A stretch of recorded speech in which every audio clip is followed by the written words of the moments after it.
Hello' ৰাইজ, আপোনালোকেতো গম পাইছেই মই আছো মৰিগাঁৱত। অলপমান বেমাৰ হৈ থকাৰ বাবে আপোনালোকক মই প্ৰথম দুখন মেচ দেখুৱাব নোৱাৰি অতিকে দুখিত ৰাইজ। আজি আমাৰ শেষৰখন মেচ। আজি যদি জিকো তে নেক্সট ৰাউণ্ড যাম, আৰু যদি হাৰো নেক্সট 4টা বজাৰ ট্ৰেইনখনত ঘৰলৈ যাম। টছ হাৰি ফিল্ডিং কৰি 11 বজাৰ নিমিত্তে লাঞ্চ কৰিবলৈ অনুৰোধ ৰাইজ। সেই অনুৰোধ পালন কৰি খাবলৈ বুলি এই গেলা গৰমত গৰম ভাত ৰাইজ।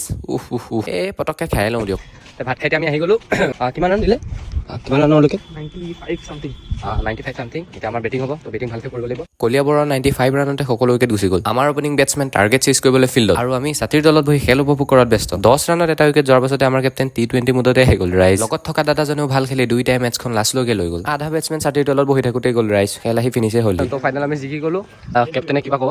তো কৰি কি কেনেকুৱা লাগিছে? ভাল লাগিছে। আমি ফাৰ্ষ্ট টাইম হিষ্ট্ৰীত হুজাই কোৱালিফাই কৰিছে। বহুত ভাল ক্ৰিকেট খেলিছে চবে। ভাবিছে বহুত ভাল বলিং কৰিছে। এইটো মেচত 5টা উইকেট লৈছে। তো আমি হেপী, চবৰ কাৰণে হেপী। এতিয়া আমি ছেকেণ্ড ৰাউণ্ড যাম। guys, mahalo pura baby.